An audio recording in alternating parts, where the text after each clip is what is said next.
Hello? Hello? You hear me Assalamu now? alaikum. I Walaikum can salam. hear you now. I Alright. fixed my microphone. All right, my friend. Muhammad, how I can help you, Muhammad?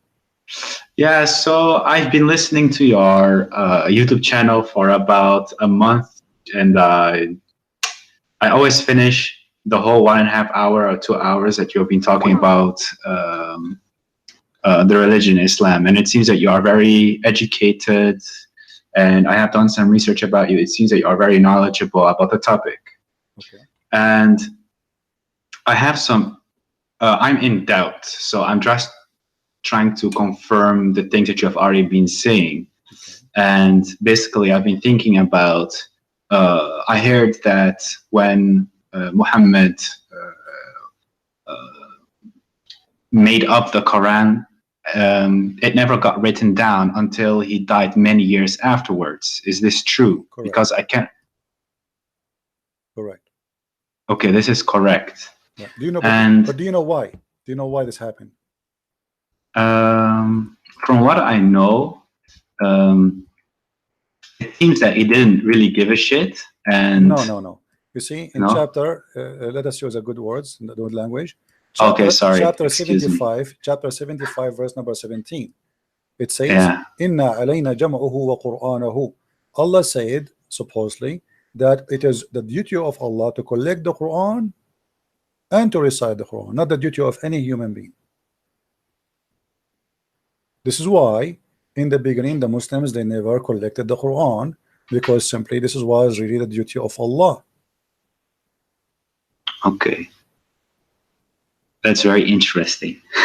Yeah. This is the first time I hear you talking about it as well. I don't Well, I know don't for talk sure. about everything I know, my friend. I'm like, like you go to the library, unless you touch the book, you open it, you don't see what is inside, right? So you Yeah. mention a topic, so we go there. So now here you notice here that Muhammad is claiming that the one who collect the Quran, it should be Allah, but this is proof Islam to be false, because never the Quran collected by Allah. Okay.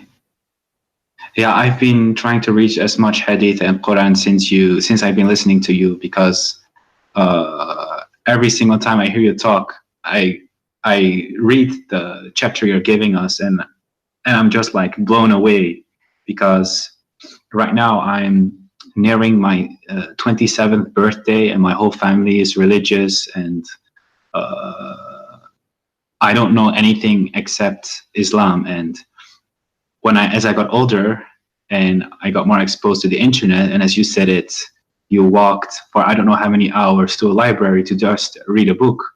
When I came, when the internet became very available to me and I started researching my own religion, I felt that this is strange. It's very strange. So I'm just trying to collect as much evidence for myself to make sure how long that you are listening to me today? I listened to you since the beginning of the broadcast. So you saw what broadcast. happened with this gentleman before you, right? Yeah, Angelo. Okay, what do you think? Let us say if I am speaking to you, not him, from the beginning. Yeah. What do you think? What is your decision will be after all of this?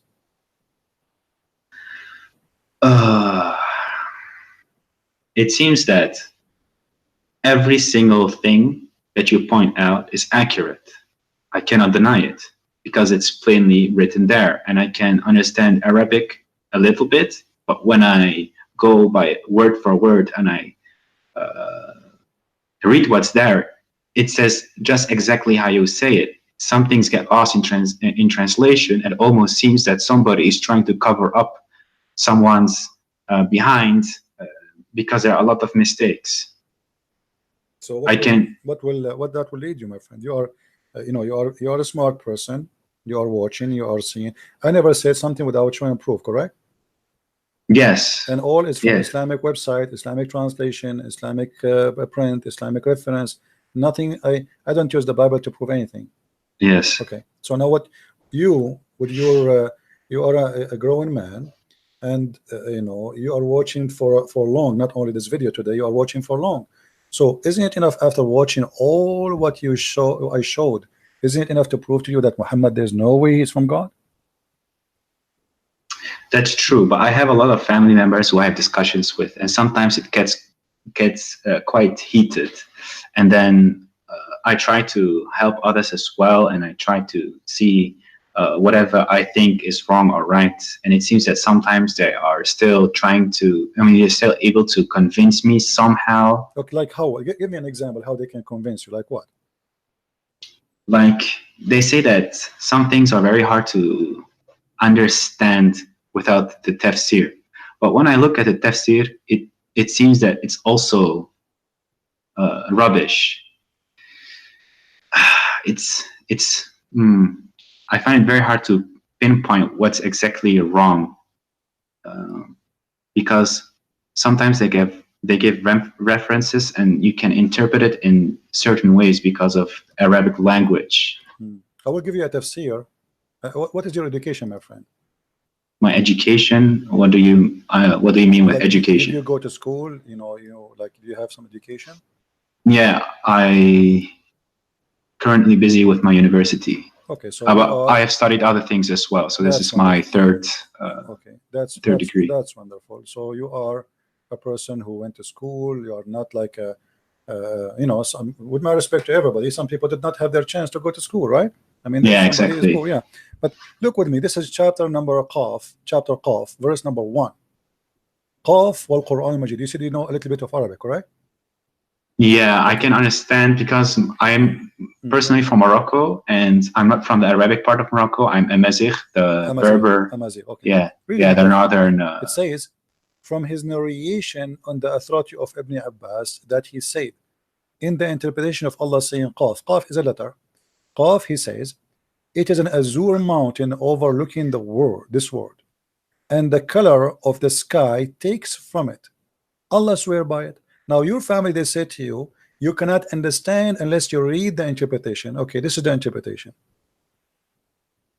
What we will do now. There's a mountain surrounding the earth, and it's blue, and the sky taking its color from it. Yeah, this is strange. Exactly how you point out many things. This is also what I stumble upon, and I notice that it's very incorrect and it makes no sense. And I don't know what I need to do with this kind of piece of information that somebody spent so much time making this up. Very confusing. And there is no reason for somebody as a Muslim to lie about his religion, right? I mean, those are scholars, those are not Christians, right? Yeah, and exactly. Yeah. So if we go and have you ever heard of a scholar? His name is Ibn Kathir. Yeah, Ibn Kathir, I know him. Yeah. Okay, who is Ibn Kathir? Muslims, they say, some of them, they say that Ibn Kathir is a very big scholar, but you will notice that the Muslims, when they want, they like Ibn Kathir. When they want, they don't want Ibn Kathir. Have you ever heard of a chapter? It's called Al-Qalam. Not sure. Maybe I know the what's written inside, but not necessarily the chapter name. Let me show you the verses. Chapter 68, verse number 1. Have you ever read this verse? I probably have read it, but sometimes, also when I was younger, I was reading Quran the whole time, but Arabic's not my primary language. Okay. So I read it without knowing what it actually says. Okay. Well, if we go, let us see if we can get the interpretation for it in English. This is a chapter 68, verse number 1. Let us go here.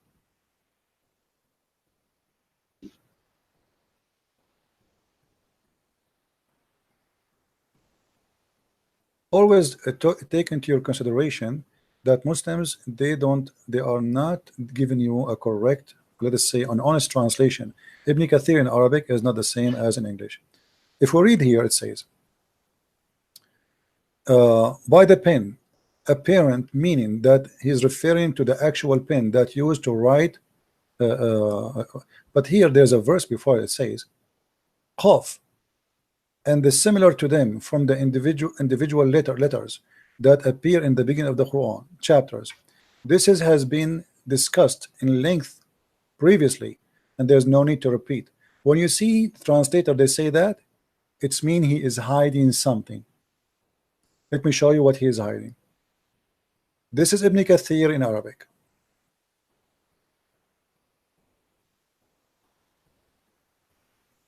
It says here, and this is the official government website of the Kingdom of Saudi Arabia. And here you notice how they lie and they fabricate in the translation. It says,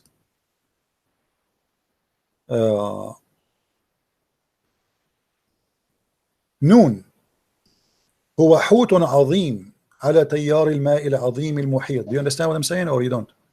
Not really. Okay. I catch no ball. Noon is a big whale on the ocean, and he is carrying the 7 earths,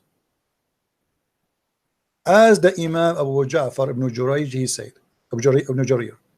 And then he continued, says, Allah, he created Noon, and he made the steam go up, and then from there he opened a hole in the sky, and he made the earth flat, and all of this in the top of the whale Noon.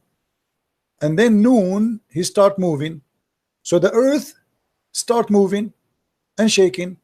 So Allah, he decided to put mountains in the top of the earth, so the earth will not move. Where we can find that in the English translation? It's gone. Period. Yeah, I also experienced this. You are completely right. Yeah, and here let me show you. If we go to the chapter of Moon, the same chapter we are talking about, okay, which is 68:1. If we go here,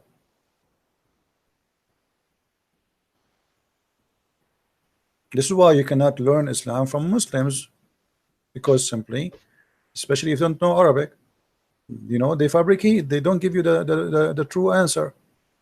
Read carefully with me. This is Ibn Abbas. Your family, they say to you, you will understand the Quran only if you read the interpretation, right? Yeah, exactly. And let us read together. And from his narration and the authority of Ibn Abbas, that he said regarding the interpretation of Allah saying Noon. Noon, he says Allah swear by Noon. I mean, that's funny. Allah swear by Noon. Why Allah swear by Noon? People, they swear by something bigger than them, more important. Then, which is a whale that carries the earth on its back while in water, and beneath which is a bowl, and under the bowl there's a rock, and under the rock there is a dust, and none knows what is under the dust save Allah. Here, look at look at the honesty. Like, come on. I mean, we know everything, and behind the dust we do not know. Don't ask me, please. That's it. You know. So what is this? This is religion. The Muslims are reading this for centuries, and they believe in it. And now the Muslims, they will try to hide it from you. And then not only that, okay, are we done? We're not done. The name of the whale is Luwish, not Luwish Farrakhan. This is different Luwish. And it said it is Lotaya. The name of the bull is Bahamut. And some they say it is Talahut or Liwana. I mean, look how many names already. I mean, they are not sure. And the whale is in the sea called Adwad, and it's like a small ball in a huge sea. The sea is in a Hollywood rock, whereby there's 4,000 cracks. Amen. They knew even how many cracks there. And until now, science could not dive to the deep ocean, but the Muslims, they dive already, and they count the crack in the ground. And then from each crack, water spring coming out from the earth. And it's, are we done? No, we are not done. And it's also said that Noon is one of the name of Allah. Like, what the heck? A second he was a whale, now it's a name of Allah.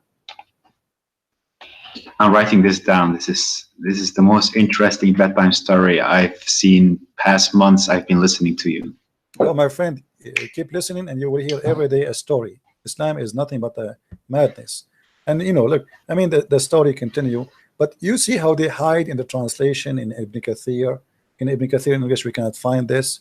We can find it only in Arabic. So you need to ask yourself, why the one who translated the interpretation, he did not translate? Because it's very embarrassing.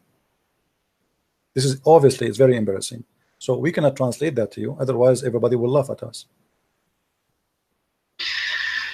Yeah. Oh my God, man! This is like a whole new level of stupidity mean, most of the time I lay in my bed and I hear your stories, and I'm close my eyes, I off my phone, I can hear you talk, and I laugh sometimes because it gets so hilarious. But the more I keep digging, the more I feel that there is no. So my friend, you just called Islam stupidity. So why you don't say I am out of Islam? Yeah, I think I just needed this confirmation. Okay, so I think I don't feel Muslim at all. So can you say I am out of Islam? Yeah, I can say it. I'm out of Islam, that's definitely. Beautiful, my friend. That's beautiful. I'm so happy for you. Very happy for you. Thank you. Now I want to ask you a question. What do you think about Christianity? I mean, I studied a lot of science during school, and I have my own questions regarding God. I don't know if there's a God. I don't know if there's not. I'm not decided. I'm not atheist or whatsoever. Okay. But there are so many religions. So to me, it feels like, did somebody create our universe, and so on and so on. I just don't know the answer, and I'm searching for an answer. Sometimes I feel that I have no connection to God. Sometimes I feel there's a higher power. My wife is Christian, and I always respect her religion, and I respect Christianity way more than Islam because it's way more peaceful. But when I look at the past of the religion, it seems it has not always been so peaceful. So I have my questions, but when I listen to you, it almost feels like you're not associating yourself with the past, which has a lot of bloodshed and so on, but you just have it seems that you have a personal connection to God and Jesus. Let me correct you, my friend. You see, okay. Always when you understand history, you cannot just read about it. You have to live the history.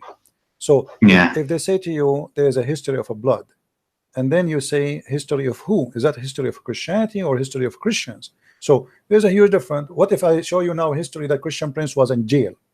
Are you going to judge Jesus because of me?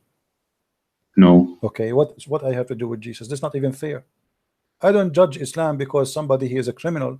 I judge Islam by the founder of Islam, by Muhammad. Nobody can say Muhammad was a bad Muslim, right? So I mean, if you say he's not a Muslim, that will be funny, right? Yeah, but he was quite a bad person. Okay, but he's a bad person, no problem. But but the question is, you cannot, I'm not judging Islam because a guy, his name is Osama bin Laden. I'm judging Islam by what Muhammad did. So if you want to judge Christianity, my friend, you don't judge it by Christian Prince, regardless if a Christian Prince is a decent man or not. You judge it by the Messiah himself. And here I say to you, do you find a better name than his name? Do you find better teaching than his teaching? Do you find better wisdom than his wisdom? Do you find more truthful, loving, and same time extremely wise than him? So as long as you go to school, let us practice one sentence of Jesus. He said, love your enemy. What do you say about this sentence? Sounds quite nice. I find it very hard myself to hate somebody because it's so bad. It feels so wrong. Yeah, but and you always listen, yeah, he's your enemy. He is your enemy. He's already your enemy, and he says you love your enemy. And look what that will do. If every single human being practice one sentence of Christ's teaching, you say that Christianity is a religion. Christianity is not religion. It is not. Christianity is a belief in the mighty God. It's not a religion. You love your enemy, and I love your enemy, my enemy, and every one of us in earth love the enemy. There's no enemy left. The earth became heaven. So the message of Jesus to us is to live in heaven right now, not even tomorrow. Yes, there is heaven to come, but if you believe in Jesus, you can be in heaven. Because when you love your enemy, and all of us, we love our enemies. We do not need a police. We do not need an army. We do not need, because everybody became a loving person. A loving person will not steal. A loving person will not kill. A loving person will not rape. A loving person will not allow somebody to die hungry in the street. He will not be greedy. Just one sentence of the teaching of Christ can beat all the wisdom and the wise man in the world. One sentence can solve the problem of all mankind. And this is why, my friend, I believe that he is the Almighty God, for nobody can be wise as he is.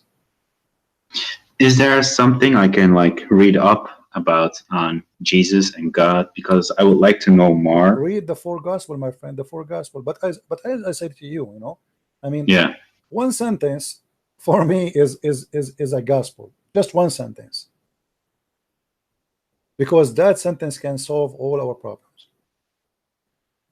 All the evil we have is based because we don't, when you love your enemy, that's mean you love everybody. That's it. There's nobody, there's no limit. Human being have a problem that he love himself, but he don't love people. Even if somebody love a family because they provide him something, like I don't want to be lonely, so I love my children. Maybe I don't want to be lonely, so I love my wife. But you will see the Messiah, he come to us with extreme love, exceeding the limit and the mind of a human mindset. Love your enemy. So we live in our world with love, and then love will come back to me. Because if I love everybody, then everybody love everybody, which means including me. I'm a winner. You know what I mean? Yes, I understand. But then on the other side, I have some atheists saying things like, but how can a God be so powerful?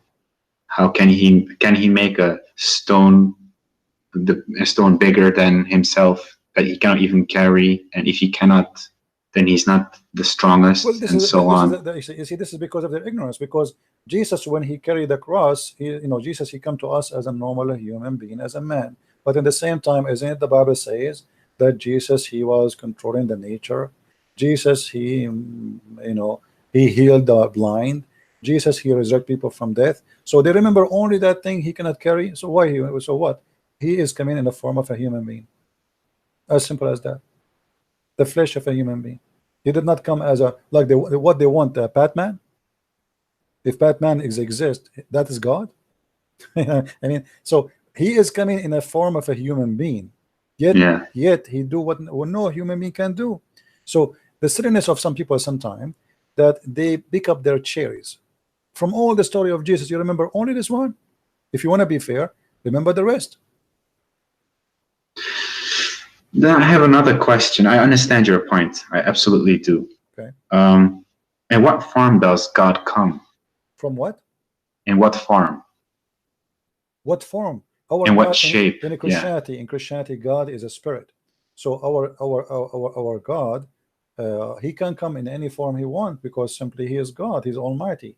That's why we call it. What the word Almighty mean? Do you know? Yeah, the best there is. Well, he can do whatever he wishes. So he can come to us as a man. Actually, the Bible says, like when the Messiah, he was baptized, they saw like a spirit in the image of the shape of a bird, and they heard a sound say, "This is my only begotten son." So God, he can come to us in any way he wants. God, he came to Abraham as a man, and Jesus said, "Before Abraham, I am, and Abraham knows my day." So he came to Abraham as a man, and why not? If God cannot come as a man, he cannot be God anyway, because if he cannot be something, that means he is limited. You know what I mean? I understand. It sounds way better than what Islam has to teach when it comes to him having hands and sitting on a chair. The Quran says how Allah can have a son if you don't have a girlfriend. Yeah. So Allah saying he cannot have a son because he don't have a girlfriend. Our God do not need a girlfriend to have a son. Secondly, we don't understand that God, he have a son in a physical way, which means God, he have sex with a woman, and then they give birth to a person. His name is baby Jesus. That's not a story. So the Quran always speak in a let us say in a very poor IQ, very poor IQ. Like you can tell that the one who is making the Quran did not even go to, the Muslim, they say that Muhammad was illiterate, right? But you also said on his dying bed or whatever, when he was about to die, he gave me a piece of paper and pen or whatever. Actually, I don't agree he's illiterate. That's what the Muslim says, but that's not the question. Yeah. Illiteracy, my friend, is not about being knowing how to write, how to read. Illiteracy is about being ignorant, and this is what the Quran says. The Quran never said Muhammad did not know how to write, how to read, but how you can confirm to the ignorant, to say to them your prophet was not illiterate, The Quran, but the Quran says that. You see, if you go in the Quran, the problem that Muslims do not want to listen. You go in the Quran, chapter 2, verse number 78. Can you see the screen? Yeah, I can. Okay. What the verse saying? We can change the translation if you want. I don't know what translation you like to read. We can go, let us say, Yusuf Ali. Yeah, it's any translation is okay with me. All of them, they are wrong, by the way. I don't take any one of them, but you know, as always, we say customers come first. You know, this is customer first policy. Okay, this is Yusuf Ali. Okay, and they are among them illiterate who know not the book. Do you see it? Yes. So who is illiterate according to Quran? The one who don't have a book, who do not know a book. Nowhere in the Quran says that illiteracy is about knowing or not knowing how to write, how to read. The Quran confirm in many verses, but Muslims are, what I can say, I don't want to say something, it's very embarrassing. The whole Quran says it clearly that the illiteracy the Quran speak about is about not knowing the true God, and you don't have a book. That's why the Quran called the Christians and the Jews people of the book. Yeah, I hear it quite often. Yeah. What does it say in Arabic when it comes to illiteracy?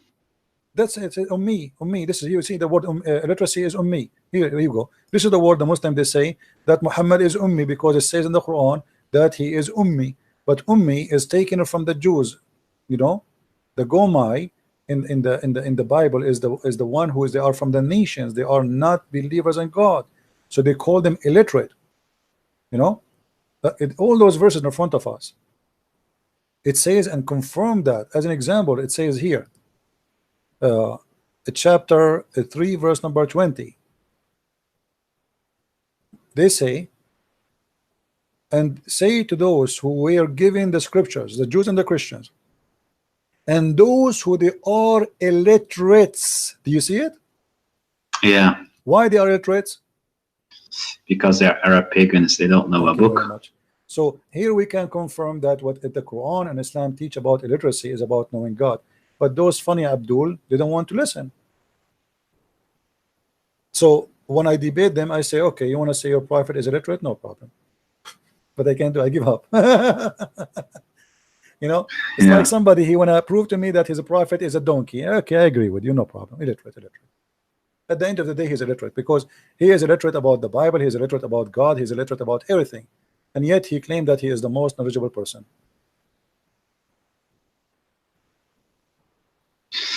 So right now I'm like 60% there. Like for 60% I believe it, but there's still like a big piece where I find it. My friend, you already left Islam and we are happy for you. Absolutely. So you know, trust me. I am not going to invite you for something bad, which me myself am happy to have. If a Christianity, if being with a Christ is something ugly, nobody is forcing me. I live in America. I am a free man. I can be an atheist in a second. Exactly. So why in the world I want to believe in him? And I think you can tell I am not a low IQ person. Yes. So why in the world I want to believe in the Messiah? And why I want to invite you to believe in him? Let me tell you something, my friend. Your name is Muhammad, right? Yeah. Okay, Muhammad. Time go fast, and nobody guarantee what is going to be tomorrow. Tomorrow might never come. Maybe to me, maybe to you. I might go to sleep, never wake up. It happened to millions of people before us. It happened every day. Do we agree? Exactly. Yeah, that's true. So what is my guarantee that even tomorrow will come? I am inviting you right now to accept the Messiah. The Messiah, he said clearly, there's no salvation but by me. I am the truth. I am the resurrection. I am the Alpha. I am the Omega. So I am inviting you now to accept, because this is an opportunity might not come to you tomorrow. You never know. Maybe an Yeah, hour but from now, me and you, maybe we die. yeah, but how about if um, I feel that almost to a point that I'm trying to believe, but deep inside, I feel like I'm still not all the way there. So even if I would accept it, it still feels like I'm not honest No, I don't because, want you to accept if you don't believe. yeah, No, no, no. We don't do that. We don't say Shahada in Christianity. No, no. I'm not asking you to say I accept the Christ if you don't accept the Christ. You have to be honest, because even that, if you do that, still you're not saved. You're not saved. You know, yeah, you have to say it from your heart. You have to be a believer. You know, the Messiah, he said, not everyone says to me, Lord, Lord. So saying to him, Lord, will not save you, my friend, unless you believe in him and you follow him. So I am asking you to believe and to follow, not to say I accept. Saying I accept is just to announce your belief, but not just to say a statement and that will save you. I understand. I understand you completely. So that's why I don't want to do like Right, a false conversion no, I don't where, want you to do that. oh, I don't yeah, want when in about a week I might still have doubts, and then, you know, I will feel that I will personally feel that, okay, I was not ready yet to do it. No problem. Because personally, like I said, my wife is Christian, her whole family is Christian, and they have nothing else than Christianity. I've also back in when I first was dating her like 3 years ago, I went to a church, and then it felt still very strange to me. I just wanted to experience because I've always been very open to everything. And my friend, you know, I will pray for you, and I ask everybody here in the chat, please pray to our brother here, Muhammad, so the Lord will open his eyes and will bring him to see the truth, and the truth will set him free. We pray, my friend, that the Lord will help you, will guide you, will open your eyes, and he will receive you. He said, knock at my door and I will open for you. So please, my friend, all what I'm asking you, don't say anything, just knock at his door. Say to him, Lord, I want to know you, the Messiah, the Christ, the great name, though everybody speak about you, where are you? I want to know you. Show yourself to me and tell me more about you. Let me see you, let me know you. Then I will believe. And my friend, he will answer your question, and he will answer to you. And I will be happy to have you again in my program here. Anytime you feel you have a question, you want to talk to me, you want to say I accept Christ and give us the great news, or even says I don't want to accept, you are welcome to call me. yeah, I really appreciate it. I really appreciate the prayers. I've been following the chat as well. I appreciate everybody being so nice and everything. I can really feel the warmth from the Christian community, and it's like completely different from Islam, where as soon as you have doubts, it's like kafir billah, you know, astaghfirullah, and that kind of stuff. So I definitely appreciate all the prayers, but to a certain point, I even envy people who have beliefs, because right now I feel like I'm without any faith. And like I said, I've always been searching, because sometimes I lay in my bed and I'm thinking, what is this all for? And it makes no sense. But then I'm thinking, I can just live my life and be happy. But right, my friend, there's always I'm happy for you. First of all, regardless what your decision, first of all, you did the right thing today. You decided to leave Islam at least, which means now you are ready to receive the good news. Because the first thing we need to do before we can build a house is to establish, let us say, the corners of the house, you know, the rocks of the house. And the rocks of the house cannot be built on sand. So now you got rid of the sand, and now you are seeing the rocks. So now you can build. So we prayed for you, and everybody is praying for you. And let us pray, all of us together, that soon the Lord, he will bring you, and he will make you, and he will help you to build your house, a house with your beautiful family, beautiful wife, children, to be all of you enjoying the word and the teaching of Christ. And you will see how amazing that life will be. Actually, there is something I did not share with anyone. All of you, you know, I was, for the last week, having very hard time, blood pressure. Even I bought blood pressure to see what's wrong happening with me. And I tried, I mean, really horrible. I cannot even concentrate. And then I decided yesterday to pray a deep prayer from my heart. And for sure, this is the deep prayer. It's about me. I said, Lord, I need my head. I'm using it. please help me. And I woke up as if nothing happened in my life, as if I have no pain, as if, as you see, I'm speaking now for how many hours? I Yeah. just made a prayer, and the Lord, He always is there. For sure, you know, some people, they might say to you, there's many people, they pray. The Lord, He always act in a mysterious way. When you speak really from your heart, when you are a person, especially if you know, if you are his servant, if you are his soldier, if you are a person not asking for yourself, then the story is different. So don't think about yourself as much you think about what is right. Think about what is right. Say to him, Lord, please show me what is right. It's not about you, it's not about me, it's always about what is right. Absolutely. If there's a God, I would absolutely want him to guide me and achieve the most I can in my life and make as many people happy around me as well. And from my profession, I'm a social worker. Helping people is the only thing I do. So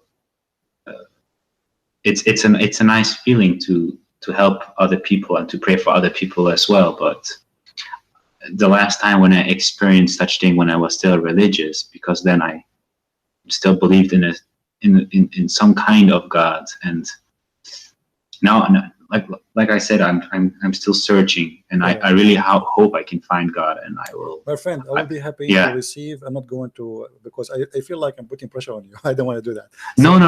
I don't feel any pressure at all. Sometimes when I hear you talk to people, maybe they feel pressure to immediately convert. I don't feel that. I'm very outspoken, and I always try to be honest. And I also heard you yelling, Abdul. Okay, for me it's maybe funny, but for you, you're having high blood pressure, you know, then I also feel very sad for you. But I completely understand your point, and I think this is also the right way for me to be deciding it on by myself and coming to a conclusion by myself. All right, I agree with you, and I will be happy again to hear you soon. Let me know if you need any help. And with this, I will say good evening or good night for you, and I hope to see good news from you soon. All right. Yeah. Before you go, I advise you to start reading the 4 Gospels. You know, just read them. But when you read the Gospel, my friend, try to read to know, not to judge. You know, which means try to learn. I mean, I'm learning now about who is this Christ, what he's talking about. So open your heart and don't be a person who is like consider this as a book of a novel, or you know, this is not. So you have to read it in very special way, and try to live the story, not only to read the story. It's like, you know, try to make it like as if you are watching a movie, and you are in the movie, not a person who is standing in front of the screen. So try always, when you read something, the Messiah, he said, try to imagine yourself, you are between those audience, and then you can understand better. Okay, I will absolutely do that. All right, my friend. Thank you very much for calling. Anything I have one last question. Which language do you recommend me to read it in? Well, I don't know which best language for you. What is your best language? English? No, Dutch is my best language. Then you read it in the best language, because you have to understand it perfectly. Always translation, by the way, is going to give some limitation, but with the help of the Lord, will be good. Is it possible to find it in the original scripts? Because you have to read it, and then you don't speak the language. Do you speak Hebrew? Do you speak Greek? No. But I know people who can, though. Yeah, but it's you who's going to read it, not them. Yeah. You know, so it's better to read it in the language, best language for you. Okay. And Christianity is not like Islam. You have, like, you know, they pray in Arabic, but yet you don't understand Arabic. You know, I mean, you can pray in any language you want. You know, you can pray even without saying any word. It's almost like Allah only understands Arabic. Right, because this is the God of the Arab. You know, it's an Arabian religion. Yeah.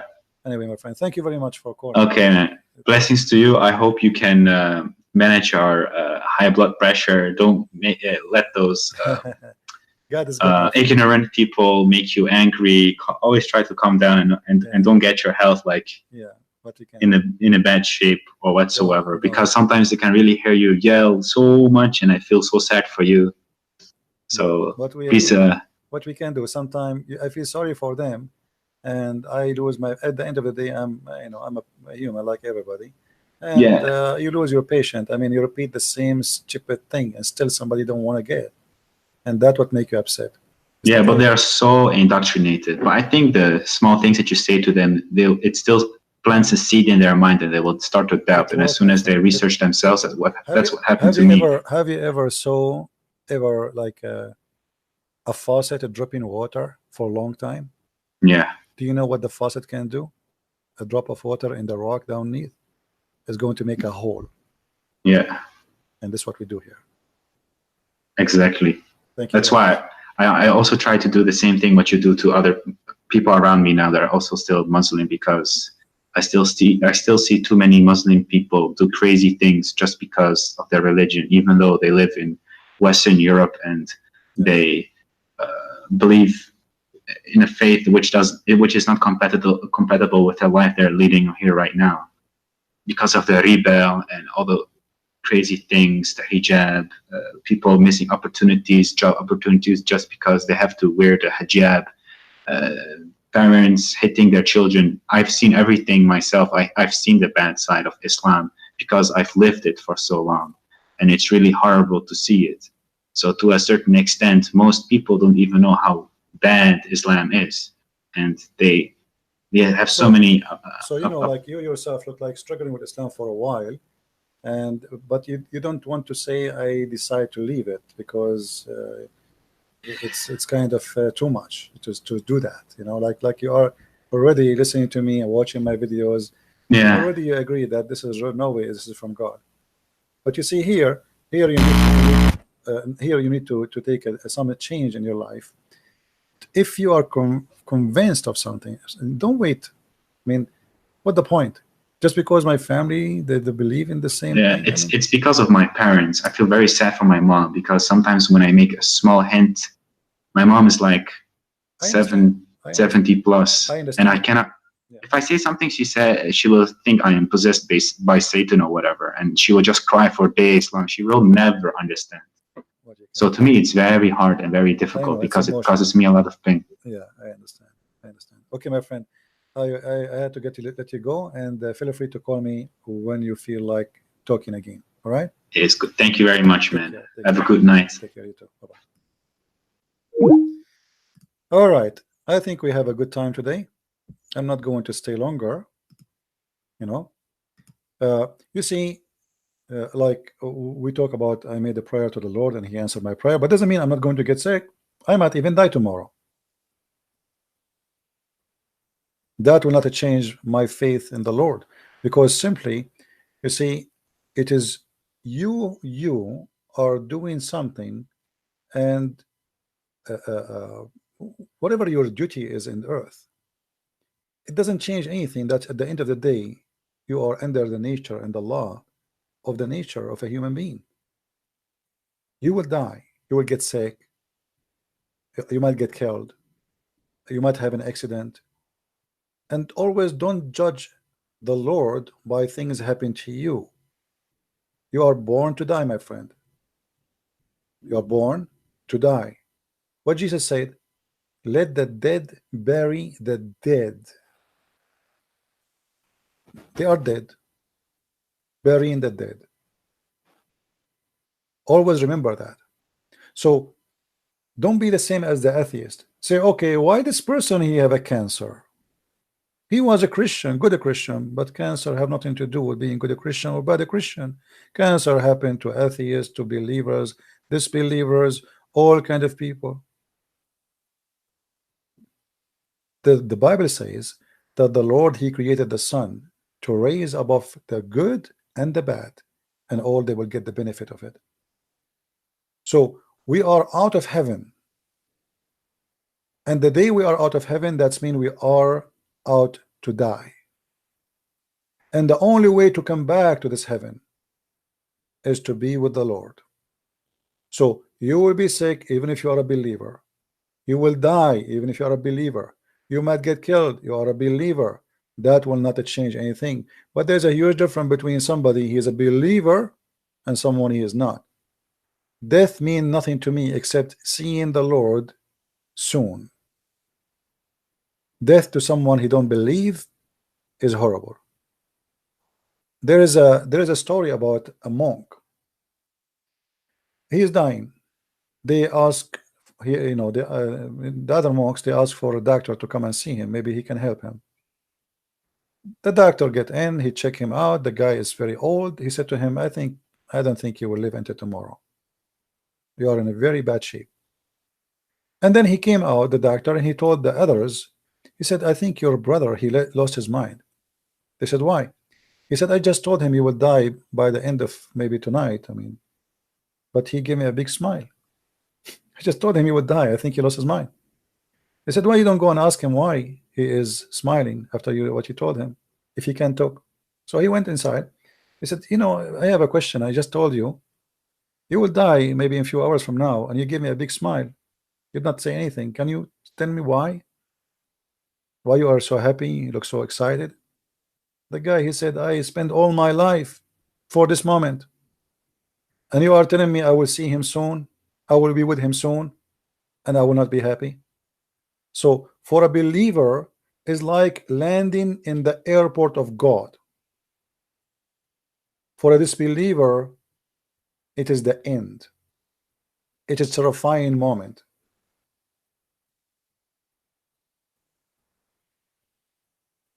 Which mean, even let us say a Muslim, they say atheists, they say whatever they say, Christianity is false. Even that will give you happiness even in the moment of death, for you are not left alone. Death for you is just a start of a journey. It is not the end of it. Death for them is the end, a very ugly end.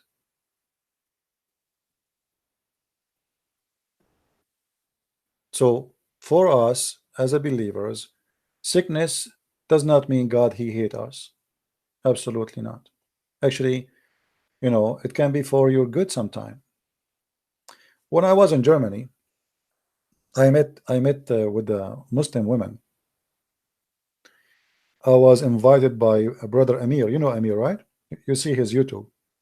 I was invited by him to his he have fiance family, and I was invited for like a lunch with them, even though I don't really like to eat in anyone's house, but I've been forced, really. I could not say no. And there they invited two ex-Muslims, one from Jordan and the other one was Lebanese. If you remember, the Lebanese lady who spoke to me in Skype and she decided to leave Islam, you remember her? The one, her brother is a sheikh from Hezbollah, big sheikh for the Shia. She was there. This woman, she started thinking about Christ after she had her cancer, not before.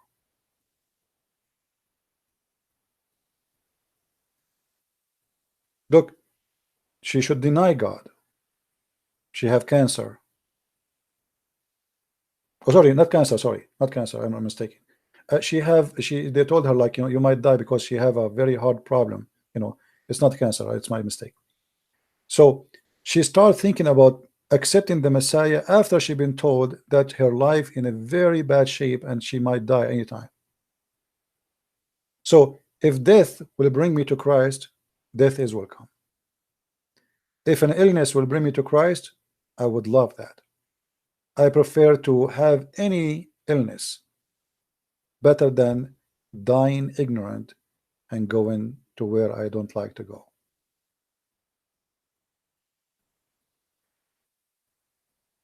So everybody, he have, let us say he received his ticket, he received his invitation in somehow, and some of us we reject and we refuse, and some of us we accept with happiness.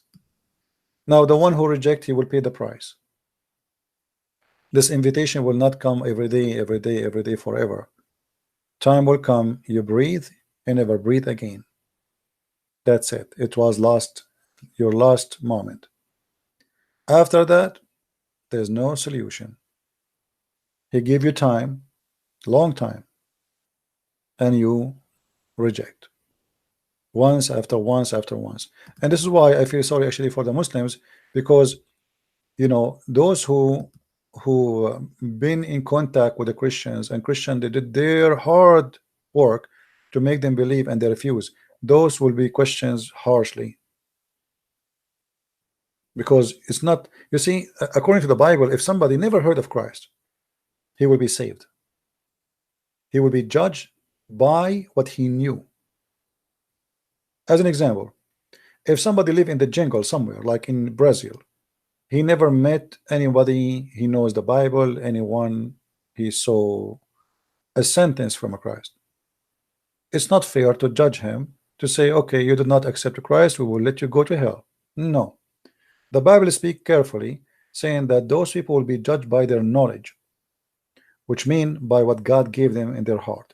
There is something God he gave you when he created you, to know what is right and what's wrong.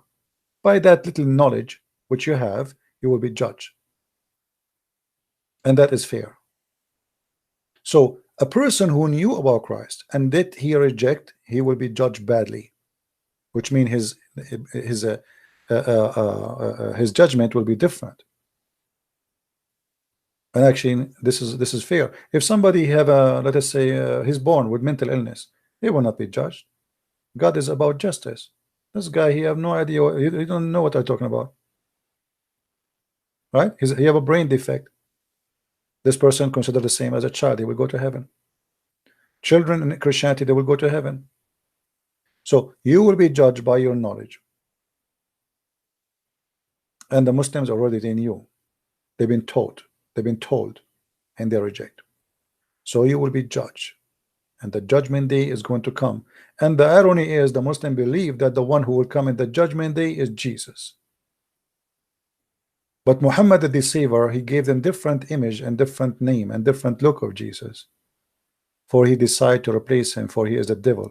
This is why Muhammad, he changed his name to Muhammad, from Qasim to Muhammad. Muhammad mean the praised one. It's obvious that Muhammad is the devil, for he is claiming to be the praised one. There is no way a prophet who worship God, he called himself the praised one. This is a godly name. The praised one is a godly name, is not a name to be given to a man. How Muhammad yet claimed to be a man who worship God, serve God, but yet he gave himself a God name. It's an insult to be called Muhammad, for that is a name of God, the praised one. What a satanic way to make people praise you, by calling yourself the praised one. If Muhammad is the praised one, who is the praised to? Allah? Ask yourself such a question. I want to say, guys, thank you very much for being here. May the Lord bless you. Don't forget to download the videos. As you know, we don't keep our videos for long. And those who do not know, by the way, this is a website here. I have my account there in minds.com. Until now, not many of you subscribe. As there often have all those 1,000 subscriptions, still people don't go there. I don't know why. It's a easy to log in, easy to create an account, and it's always good to have a backup account. And there I post my videos there, especially the one mostly like deleted, so you can find all reference, or at least you can find the name, you know, because you can search the same title for the last 24 hours and you can find the deleted video. So please download, log in that account there, or subscribe, and it's free. It's the same as Facebook and Twitter, and they guarantee freedom of speech. That's why I am there. They are not like Twitter and YouTube and Instagram. Even if you say hi, they say to you goodbye. There we can be free and we can talk. So I want to say thank you for being here. May the Lord bless you, and don't forget to pray to the gentleman who left Islam, Muhammad, and to pray to the other brother who accepted the Messiah, and he rejoined his family to be Christian and to worship the Lord. With this, Christ is Lord, Islam is false, and see you soon again. Take care.